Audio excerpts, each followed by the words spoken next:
I'm here with the legendary Aaron of Hooked and Inked. This is Doug with Underfoot Adventures. We're doing a little collab today. Yes, sir. We're going to be doing some fishing and seeing what we can get out here. We're in a new spot. Yeah, I've never been here before. Right here out of Pierre Park. That's in South Louisiana, right? South Yes. of I-10, South Louisiana. A little north in Oregon City. Accolade and maybe some bass. What is Sac-a-lait to the people outside of Louisiana? That would be a crappie. Crappie. Yeah. See how much I know about fishing. I'm glad I'm with a professional. I wouldn't say professional because I have yet to catch one, so I'm hoping today's the day. During the hurricanes, how people actually being on a boat is safer down here in Louisiana. Yeah, because majority of the time it's just we flood. Yes. I mean, you get the strong winds like what 4 years ago when Ida hit. You'll get the winds which will capsize a boat, whatever. But I remember being a kid. I grew up in Dulag, but kind of the northern part of Dulag. And I remember being a kid and watching when a hurricane comes, all the shrimp boats that was from lower Dulag, way down there, they would all take their boats up the bayou and just park them on side the bayou by the banks. And then when the hurricane comes, they'll take their families on the boat and they'll just ride out the storm on the boat. That way when it floods, you're floating. They say a lot of houses go underwater, everybody's cars flood, everything, but your boat's gonna float. I hear been a lot about the nutria rat that people hunt down here. Since they were invasive, a lot of people would go out and hunt them and you could get $5 a tail kind of thing, right? Yeah. I'm curious why they haven't done anything with invasive species like the lilies that we're seeing out here, you know what I mean? Like, I'm not sure what you can do with them other than spray poison on them. Then you got to worry about what that does to the marine life, the birds, everything else. I don't know if there's something that you can do with them. I bet if we found some like Chinese or Korean doctors, they probably find some kind of medicinal use for it or something. I'm serious. That's where a lot of that shit comes from, Like, Let's experiment with it. uh-huh. It's not bad right now. Most of it's dead. It's because of that good cold we got. See, normally you get in these little bayous that I can't go through in this cold. Yeah, with it being so chocked full, right? Yeah, it'll smother my motor out. Wow.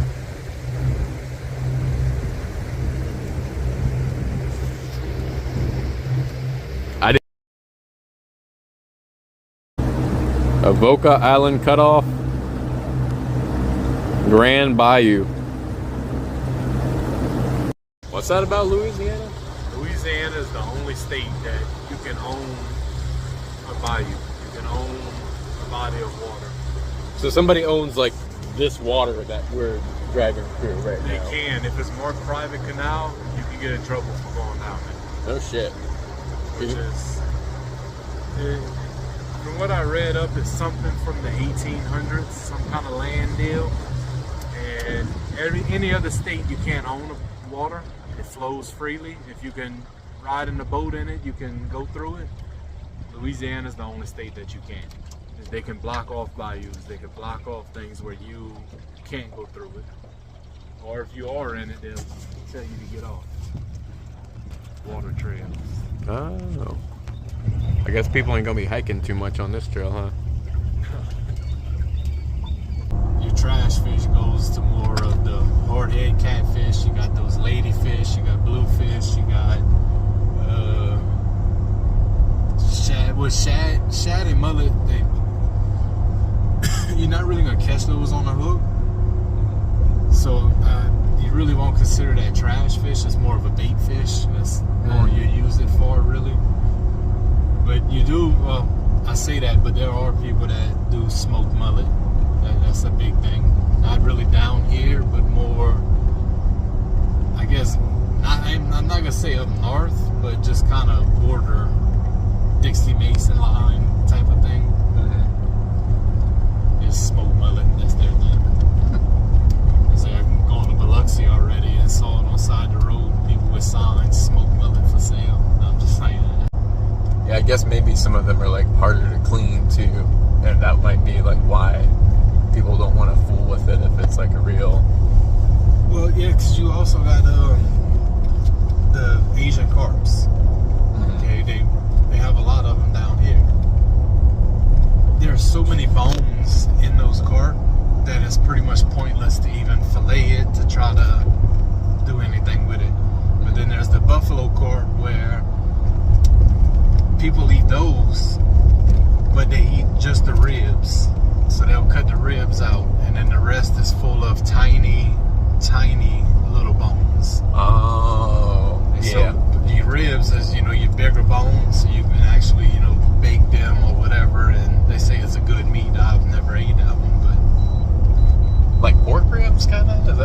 almost like how you would prepare it? Like you cut the bones? They would do just like a baked fish. Mm-hmm. And you just pull the ribs out after it's baked, you know? They pull the rib bones out and just got a chunk of meat.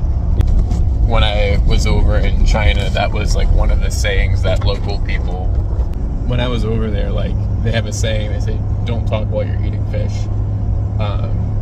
Because the way that a lot of times they prepare fish over there, like they just gut it and cook the whole thing, bones and all inside and everything. So when you're eating, like you're constantly getting little tiny bones in your mouth and having to spit them out and pull them out. And well, it's also like, okay, so filleting a fish, you know, I grew up, that's what we did, fillet the fish. You probably the same thing, you always fillet the fish.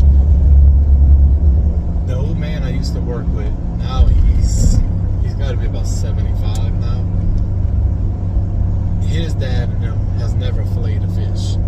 So it was his generation that started down here with the filleting of fish, because he was telling me he hated fishing, but he loved cleaning fish. So we always worked out a deal whenever we catch fish, whatever. I would catch the fish, he would clean it, then we'll just split the fish in half. I didn't have to clean it, he didn't have to fish, it all worked out. Mm-hmm. So he told me a story of the first time he ever filleted a fish for his dad. His dad was mad at him because of all the meat that was wasted that was still left on the fish. right. So, you know, when you fillet a fish, you cut the ribs out, you lost all that red meat, you lost Definitely. everything. Yeah. So instead of cooking it whole like they've always done, filleting started down here, and it was a waste. Yeah. But growing up poor down here, that's what you had to eat. Absolutely. Yeah.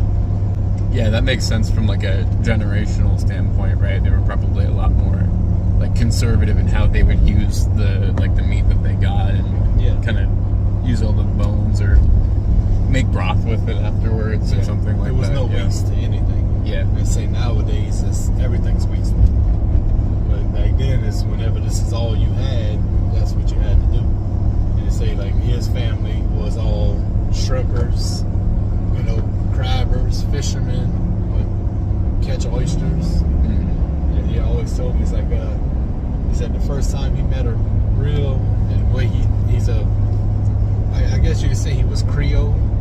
So he said the first time he ever met a rich white man, the man told me, he said, you don't know how lucky you are, how rich you were growing up. And he's like, what you mean, bro? You know, I was never rich. Mm-hmm. He said, all you ever ate was shrimp, fish, crab, and oysters. Mm-hmm. You go to any restaurant, any grocery store, what's your most expensive thing? Seafood. Yep. That's all he grew up on. But they were poor because they couldn't afford beef or afford necessities. It was seafood, what they can catch. That's what they had.